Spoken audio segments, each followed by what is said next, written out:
인. 여러분들 고백이 뭔가요? 고백이 뭐죠? 고백을 사전적인 정의를 찾아보니까 마음속에 생각하고 있는 것이나 감추어 둔 것을 사실대로 숨김 없이 말하는 것을 고백이라고 합니다. 네, 마음속에 생각하고 있는 것을 사실대로 그대로 숨김없이 말하는 것을 뜻합니다. 그래서 저는 매일 아침 저녁으로 고백을 합니다. 어떤 고백을 할까요? 하나님께 기도로 고백하겠죠. 예. 물론 기도도 하지만 사실은 사랑하는 아내에게 아침 저녁으로 사랑한다는 말을 꼭 고백을 합니다. 아직까지는 합니다. 예. 또 물론 평생 할 겁니다. 저만 하는 거 아니죠? 예. 당연히 사랑한다는 고백만 할까요? 아닙니다. 내가 미안해. 내가 잘못했어. 그 부분은 내가 안 그럴게. 조심할게. 이 고백도 합니다. 이것도 마찬가지로 저만 하는 건 아니겠죠?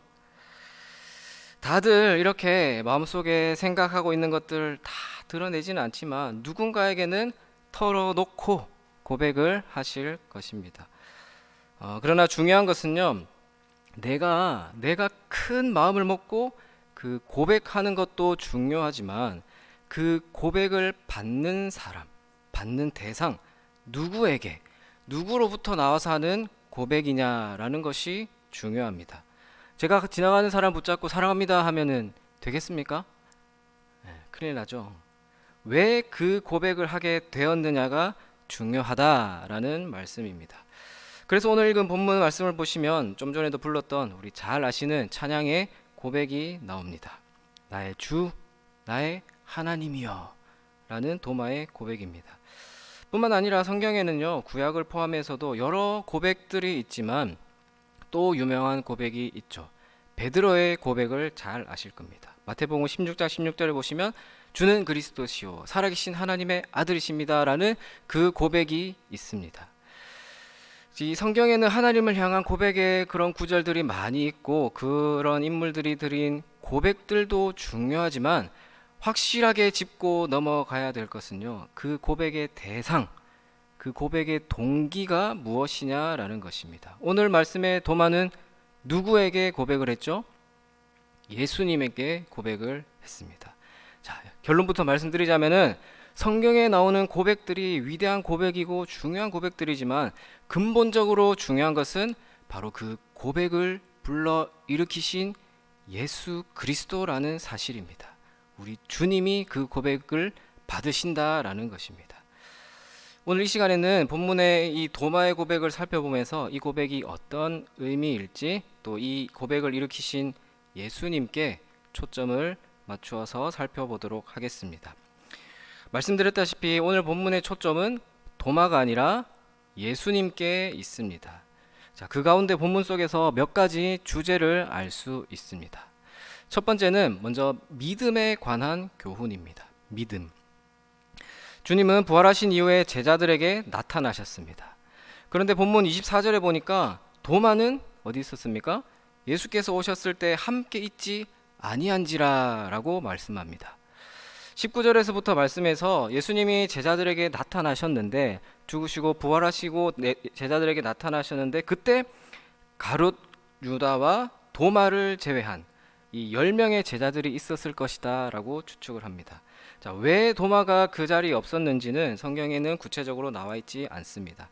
그럼에도 왜 안 나와 거기 없었는지 왜 안 나오는지는 그 전체적인 맥락을 보면은 대략적으로 알 수 있습니다. 도마에 관한 흔적들이 요한복음에 잘 나타나 있기 때문입니다. 그 중에 하나가 요한복음 11장에 나오는데 11장에 어떤 내용이 있냐면 나사로가 죽은 현장이 나옵니다. 나사로의 죽음 현장에서 도마가 제자들에게 말하거든요. 어떤 말을 하냐면 우리도 주와 함께 죽으러 가자. 우리도 주와 함께 죽자.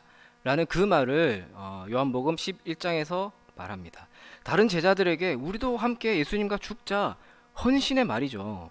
자, 어떻게 보면 제자 중에 한 사람으로서 제자들 중에 제일 충성되고 헌신된 것처럼 보입니다. 그런데 중요한 것은요, 도마는 지금 11장에서는 착각을 하고 있습니다. 예수님의 죽음과 내가 죽는다고 한들 이 제자의 죽음은 다르다는 그 사실을 깨닫지 못하고 있었습니다. 우리는 지금은 보면 알고 있어요. 우리는 알고 있지만 이 예수님의 죽음과 제자들의 죽음은 본질적으로 다르다는 것이죠. 예수님은 왜 오셨습니까? 죽으러 오셨습니다. 죽어야 그 예언이 성취가 되니까요. 예수님의 죽음은 인류의 죄를 대속하기 위한 반드시 필요한 필연적인 죽음이었습니다. 그러나 제자들의 죽음은 이 겁없이 죽음을 자청하는 것밖에 되지 않습니다. 목적이 어디에 있냐라는 것입니다. 예수님은 죽어야 합니다. 그러나 제자들은 죽으면 안 됩니다. 죽으면 안 되고 예수님이 이 죽으심을 증거해야 되는 거예요. 예수님의 이 죽으심을 드러내야 되는 것이 제자들의 사명입니다. 그런데도 도마가 죽겠다는 것은 예수님이 이 땅에 오신 목적과 반대되는 것입니다. 주님께서 기대하신 것과도 다른 것입니다. 그러니까 도마는 예수님께서 계속해서 가르치셨거든요. 죽음에 관해서 말씀하시는데 그래도 우리가 죽어야 된다는 것인가? 라는 그런 오해를 했던 것이죠. 도마가 어떤 인물인지 알 수 있는 단편적인 면입니다. 자, 11장에 그 일이 있었고 또 한 가지는 14장에서 예수님이 말씀하셨어요. 내가 어디로 가는지 그 길을 너희가 아느니라. 내가 어디로 가야 되는지, 내가 어떤 길을 걸어가야 되는지 너희는 알고 있다라는 그런 말씀을 합니다. 그러니까 도마가 또 되물어요. 예수님이 어디 가시는지 저희는 모르겠는데요. 저는 모르겠는데요. 어디로 가시는지 우리가 어떻게 합니까? 그런 말을 되묻습니다. 예수님은 예수님의 그리스도로서의 메시아로서의 사역을 말씀하시고 앞으로 걸어가야 할 길에 대해서 십자가의 길에 대해서 그런 말씀을 가르쳐 주셨습니다. 예수님의 하나님의 어린 양으로서 예수님이 가셔야 할 길을 분명하게 말씀하셨습니다. 이렇게 도마는 예수님과 함께 다녔지만 예수님에 대해서는 오해를 하고 착각하고 있었던 것입니다. 그랬던 도마에게 예수님의 죽음이 다가왔고 그 죽음 앞에서 믿어지지 않았습니다. 이제 다 끝났구나. 예수님이 죽으시다니, 예수님이 돌아가시다니 다 끝났구나 라는 생각이 들었던 것입니다. 그래서 아마도 도마는 예수님이 부활하셨을 때 제자들과 함께 있지 않았을 것입니다. 도마는 의심 많았고 또 회의주의적이라고 말하기도 하지만 아마 도마만 그렇지도 않았을 겁니다. 다른 제자들은 어땠습니까? 20절에 보면은 예수님이 부활하셔서 찾아오셔서 봤잖아요. 이미 손과 옆구리를 봤기 때문에 보고 믿고 확신했던 것이지 아마 그 제자들 중에도 아마 도마처럼 보지 않았다면은 확신할 수 있을까라는 그런 생각이 들기도 합니다. 아무튼 24절에서 도마는 예수님께서 오셨을 때 다른 제자들과 함께 있지 않았습니다. 그런데 25절에서 다른 제자들은 뭐라고 합니까? 봤잖아요. 보고서 얘기를 해요. 우리가 주를 보았노라. 야, 도마야, 우리 예수님 봤어. 예수님 봤어. 누가 말했는지는 나오지 않지만 제자들이라고 나왔잖아요. 최소한 복수기 때문에 한둘이 아니었을 겁니다. 야, 나도 봤어. 나도 봤어. 나도 봤고. 야, 손과 옆구리를 보니까 예수님이 맞으시더라. 대박이야. 뭐 그런 얘기를 하지 않았을까요? 이렇게 무용담을 늘어놓듯이 말했을 것입니다. 그렇게 다른 제자들은 도마에게 다 봤다고 우리가 봤다니까 라는 얘기를 했지만 도마는 뭐라 그러죠? 그 얘기를 듣고서 뭐라 그럽니까? 내가 그의 손의 못자국을 보며 내 손가락을 그 못자국에 넣으며 내 손을 그 옆구리에 넣어보지 않고는 믿지 아니하겠노라 라는 말을 합니다. 내 눈으로 직접 보고 내가 확인해 보지 않고서는 믿지 않겠다고 말합니다.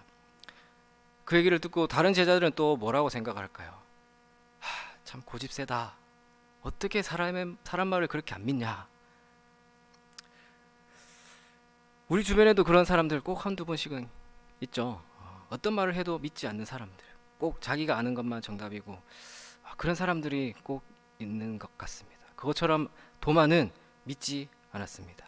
자, 근데 보십시오. 단순히 누가 이렇게 말했다고 옆에서 봤다고 말을 했다고 해서 믿어야 되기도 하겠지만은 믿을 수 있겠지만 또 믿어야 되는 이유도 있습니다. 당시 지금 이 도마에게는요. 유대인의 법이 있잖아요. 신명기 말씀에 보면은 이런 말씀이 있습니다. 신명기 19장 17절을 보면은 이런 말씀이 있는데 우리 같이 한번 읽어 보실까요? 사람이 아무 악이든지 무릇 범한 죄는 한 증인으로만 정할 것이 아니요 두 증인의 입으로나 세 증인의 입으로 확정할 것이며. 다른 말씀인가요? 밑줄 친 거 보시면 두 증인의 입으로나 또는 세 증인의 입으로 그 사건을 확정할 것이며 라는 그 신명기의 법이 있습니다. 17절에도 보시면 죽일 자를 두 사람이나 세 사람의 증언으로, 어떤 일에 있으면 법을 판결할 때는 두 사람이나 세 사람의 증언이 필요하다라는 것이죠. 심지어 예수님께서도 이 구절을 언급을 하십니다. 예수님께서 예수님의 신성에 관한 말씀을 하시는데 요한복음 8장에서도 앞에 말씀하셨어요. 한번 같이 읽어보겠습니다. 너희 율법에도 두 사람의 증언이 참되다 기록되었으니.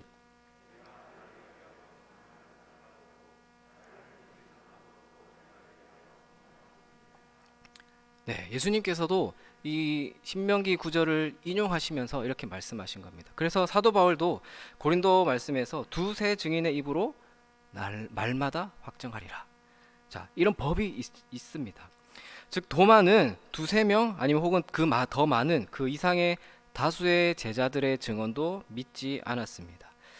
어느 정도로 이 도마는 회의적인 믿음, 그런 신앙을 가지고 있었는지 알 수 있는 부분입니다. 어쩌면 이 도마는 증거가 없으면 믿지 않겠다는 오늘날의 실증주의라고 하죠. 실증주의적인 우리 현대인들의 모습과 닮아 있는 것은 아닌지 그런 생각을 해봅니다. 증거 있나? 라는 것이죠. 증거가 있느냐?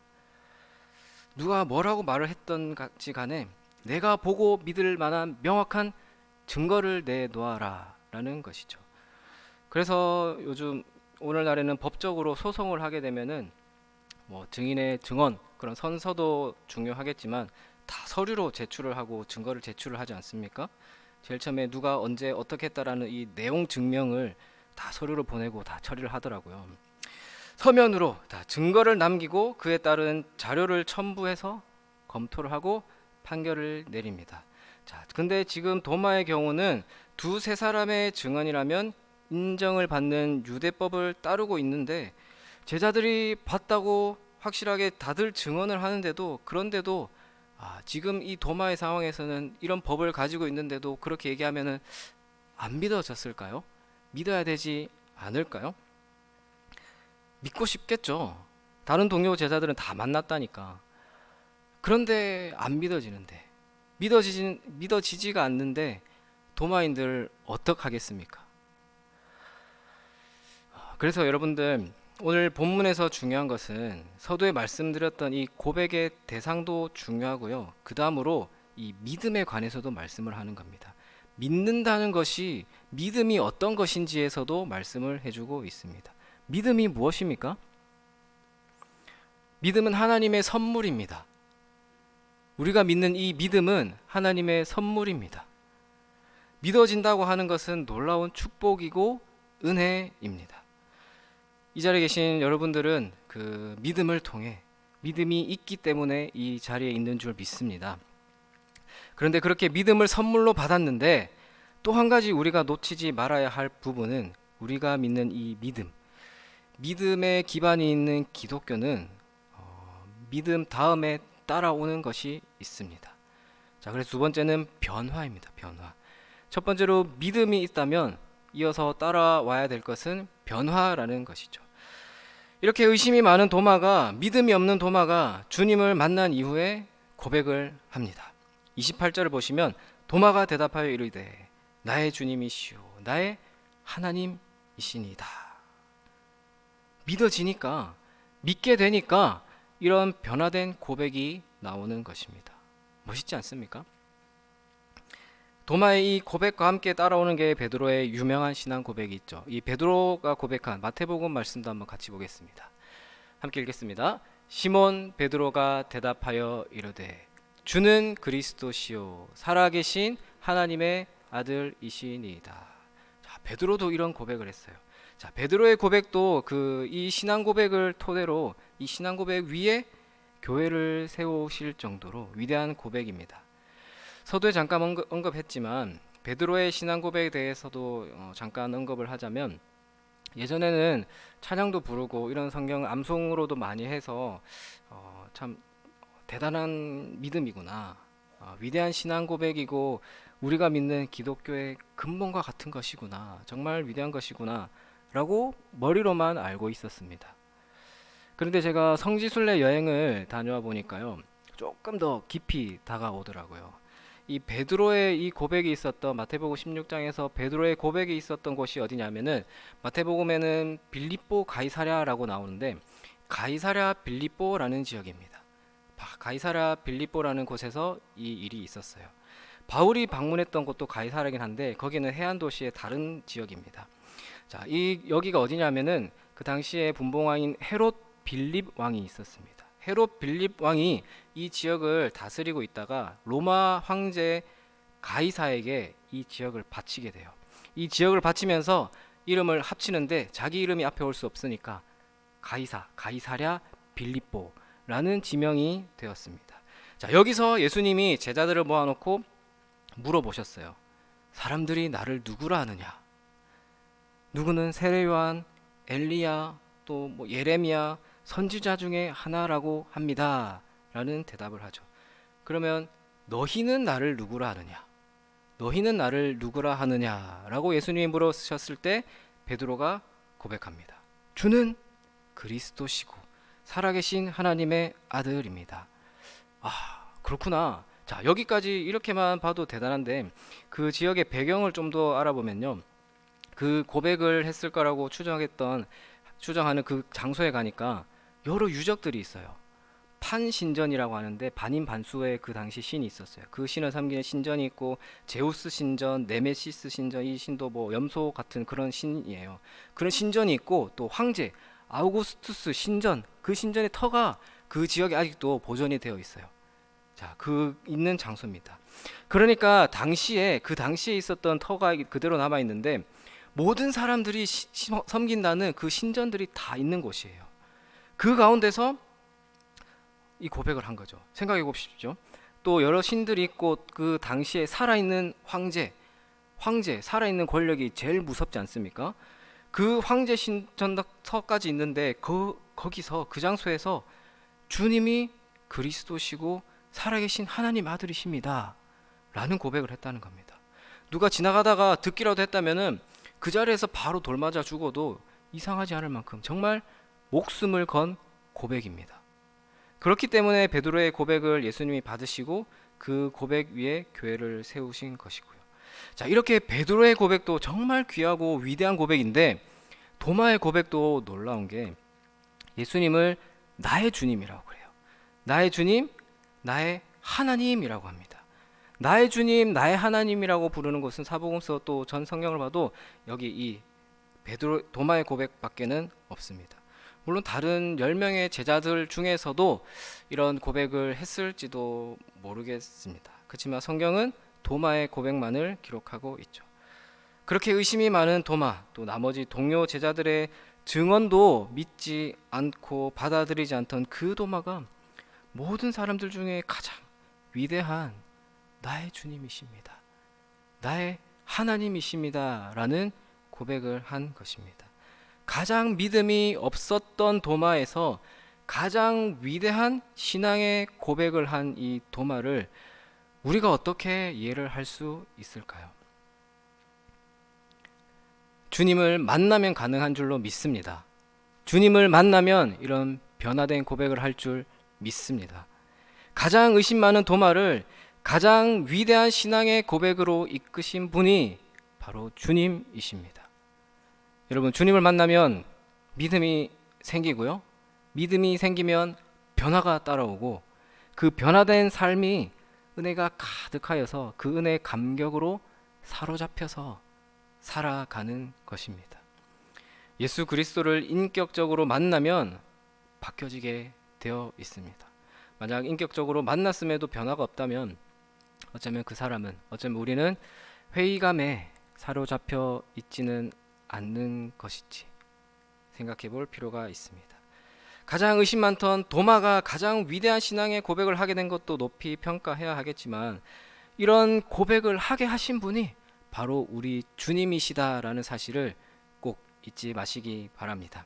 그 우리 주님을 믿으시기 바랍니다. 오늘 본문의 주인공은 도마가 아니라 그 신앙의 고백을 이끄신 예수님입니다. 낮은 자를 들어서 높은 자를 부끄럽게 하시고, 없는 자를 들어서 있는 자를 부끄럽게 하시는 분이 바로 우리 주 예수 그리스도시다라는 것이죠. 마지막으로 오늘 본문 속에서 또 한 가지 주목할 것은 우리 주님은 지극히 작은 한 생명도 포기하지 아니하신다라는 사실입니다. 주님은 포기하지 않으십니다. 주님과 3년 동안 동거동락을 한 도마인데, 예수님의 그 공생의 사역 기간 동안 얼마나 많은 일이 있었습니까? 3년을 먹고 자고 같이 했는데요. 그럼에도 도마는 예수님의 부활을 믿지 않았습니다. 물론 가르친다는 게, 가르치고 나면은 하나를 가르쳐주면 열을 알면은 얼마나 좋겠습니까? 그런데 그렇지가 않죠. 근데 그래도 3년을 가르쳤잖아요. 똑같은 거 3년을 가르치면은 예수님도 얘는 안 되겠구나 하고 지치고 포기가 될 법하지 않았겠습니까? 부활까지 했는데 그 자리에 없고 못 믿겠냐고, 그럼 믿지 말라고 그렇게 하실 수도 있지 않았겠습니까? 그런데 본문은 뭐라고 얘기하죠? 26절에서 도마도 함께 있는 곳에 예수님께서 찾아오셨어요. 예수님이 찾아오셨습니다. 예수님은 도마를 포기하지 않으시고 찾아오셨습니다. 그리고 불쌍하게, 때로는 긍휼하게 그런 마음을 가지시고 그렇게 여기시면서 가운데 서서라고 얘기를 하죠.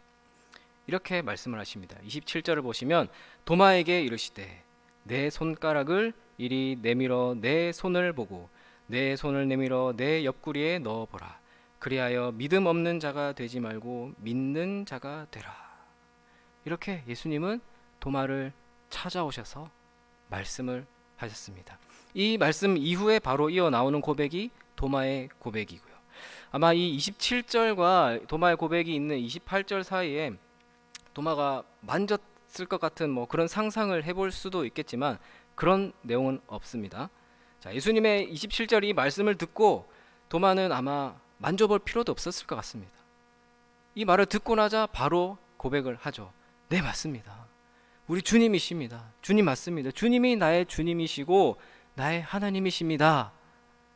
만져볼 것도 없이 바로 이런 고백을 했습니다. 자, 이 장면을 목격한 다른 제자들은 어떤 생각을 했을까요? 그 제자들의 심정은 어땠을 것 같습니까? 야, 우리 주님 역시 베드로가 수제자니까, 저 수제자 같은 베드로만 총애하시지도 않고 또 이 믿음 없고 뒤떨어지는 이 도마를 그냥 버리시지도 않으시는구나. 우리 주님 이런 분이시구나. 그래, 그러면 우리도 그때 도마가 했던 말처럼 우리가 주를 위해 살고 주를 위해 죽자라는 그런 고백이, 그런 심정을 가지고 있지 않았을까요? 오늘 본문에서 의심 많은 도마를 아셔서 도마의 그 의심을 완벽히 해결해 주시는, 한 영혼을 사랑하시고 잃어버린 한 마리의 양을 사랑하시는 우리 주님의 목자된 심정을 깨달을 수 있습니다. 사랑 많으신 예수님의 심정을 보게 됩니다.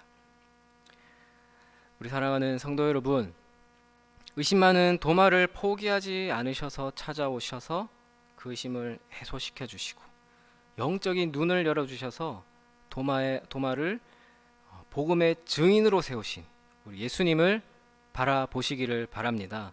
주님의 사랑을 깨닫고 주님을 바라보시기 바랍니다. 우리 주님이 그 사랑의 길로 인도해 주실 줄 믿습니다. 한 영혼을 포기하지 않으시고 다가오시고 찾아오셔서 우리에게도 그런 고백을 이끌어 주실 줄 믿습니다. 끝으로 그렇다면 왜 예수님은 이렇게 포기하지 않으시고 찾아오셔서 변화시켜 주셨을까요? 도마를 통해 하실 일이 있으니까요. 도마가 변화되어서 도마가 해야 될 일이 있으니까요. 하나님 나라의 확장을 원하셨던 것입니다. 그래서 제자들에게 명령을 주셨잖아요. 지상 명령을 주시잖아요. 마태복음 28장 끝절 19절 20절에 보면은 이런 말씀을 주셨습니다. 우리 마태복음 말씀 우리 함께 읽어 보겠습니다. 그러므로 너희는 가서 모든 민족을 제자로 삼아 아버지와 아들과 성령의 이름으로 세례를 베풀고 내가 너희에게 분부한 모든 것을 가르쳐 지키게 하라. 볼지어다 내가 세상 끝날까지 너희와 항상 함께 있으리라 하시니라. 아멘. 자, 예수님이 이 말씀을 하시고 이 말씀을 듣고 제자들은 복음을 들고 떠났습니다. 가장 의심 많았던 도마가 가장 극적으로 변화가 되어서요. 우리가 지금 알고 있는 인도 땅까지 가서 복음을 전했다라는 기록이 있고 지금도 인도 땅에 가면 도마 기념교회가 있습니다. 가장 의심 많은 그 도마를 주님께서 인도의 순교자로 위대한 복음의 증인으로 세우신 것입니다. 사랑하는 성도 여러분, 포기하지 않으시는 예수님을 바라보시기 바랍니다. 하나님의 일은요 정말 놀라운 게 요한복음 20장 우리가 여기 와서는 도마가 이런 고백을 했지만 아까 11장에서 뭐라고 했습니까? 우리도 주와 함께 죽자고. 그 당시에는 도마가 오해를 하고 착각해서 한 말이지만 그때 그 당시에 그 입술을 통해서 내가 생각하지도 못했던 더 크고 놀라운 일을 행하시는 것입니다. 참 이런 표현해서 될지 모르겠지만 군대에서 죽으면 개죽음이라는 말이 있어요. 도마도 11장에서 거기까지만 알고 거기서 죽자 해서 거기서 진짜 죽었으면 아마 그 죽음이 순교로까지 인정되는 그런 또 이렇게 우리가 성경으로까지 볼 수 있는 그런 의미 있는 죽음이었을까요?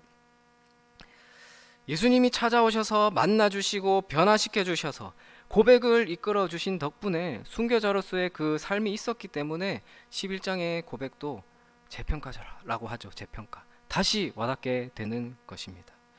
그래서 바울도 말했습니다. 내가 그리스도와 함께 십자가에 못 박혔나니 또 날마다 죽는다고 그랬어요. 날마다 자기 십자가를 지고 예수님을 따라야 한다는 그 개념을 미리 이끌어내신 하나님의 놀라운 섭리와 역사하심이 있는 것입니다.